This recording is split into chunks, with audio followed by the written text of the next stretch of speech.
Hi, I'm Coach Dave.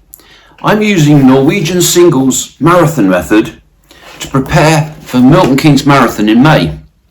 I'm aiming to get a qualifying time for London and Boston marathons. When I set out on this journey, I compared 4 different marathon plans: Daniels, Pftzinger, Hanson and Norwegian Singles. We'll call it NSM.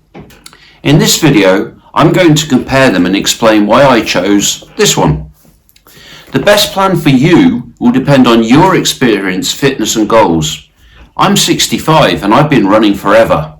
My best 5k this year was 24:20. I ran 1:57 for a half marathon last October, and to qualify for London and Boston I need to run 3:52. Rather than compare the plans in general, I'm going to talk about how they would apply to my specific case. Everyone is different. What works for me might not work for you. So let's dive in. Daniels is a very classical approach. It is rooted in the idea of creating an adaptation by applying a stress.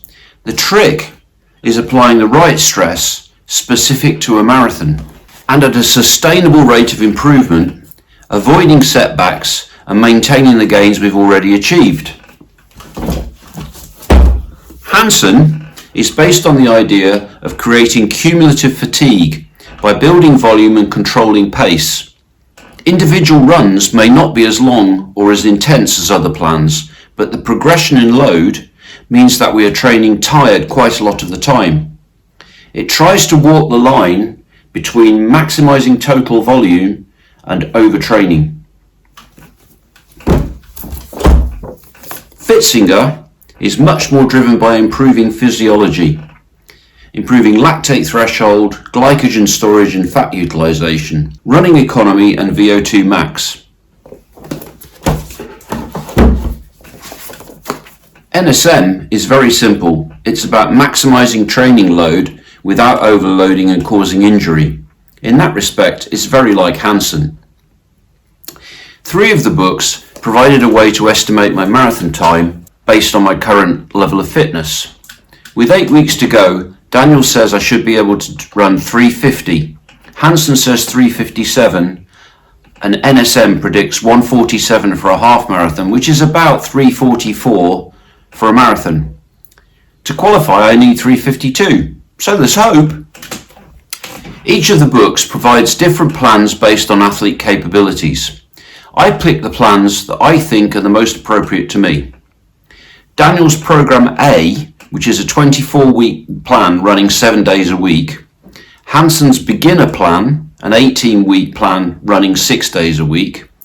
Pftzinger's 55 miles per week plan, which is 24 weeks running 6 days a week. And Norwegian Singles, there's only one option, 15 weeks running 7 days a week. The peak weekly volume is quite similar with the 4 methods. Daniels and NSM allow the athlete to choose their own weekly mileage. I selected 80 kilometers as the peak. I might end up doing a bit more. Daniels says a 24 kilometer long run as it is capped at 2.5 hours. Hanson has a 93 kilometer peak week and a 27 kilometer long run. Pftzinger's peak is slightly lower at 88 kilometers, but its long run is 34 kilometers, which is a big difference. NSM limits the long run to 3 hours, which comes out at about 26 kilometers. And as I said, it's about 80 kilometers for the week because that's what I chose. The Daniels, Hanson's and Pftzinger training paces are very similar. NSM is substantially slower. This might be because NSM has more workouts in the week. A workout being an interval, tempo or long run. Hanson calls these SOS, something of substance. All other runs are easy. As an older runner, I have to be careful.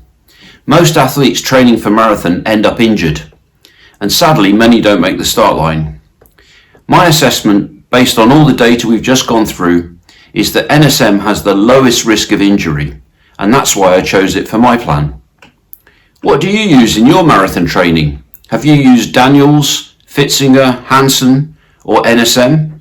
What's your experience? I'd love to hear more in the comments.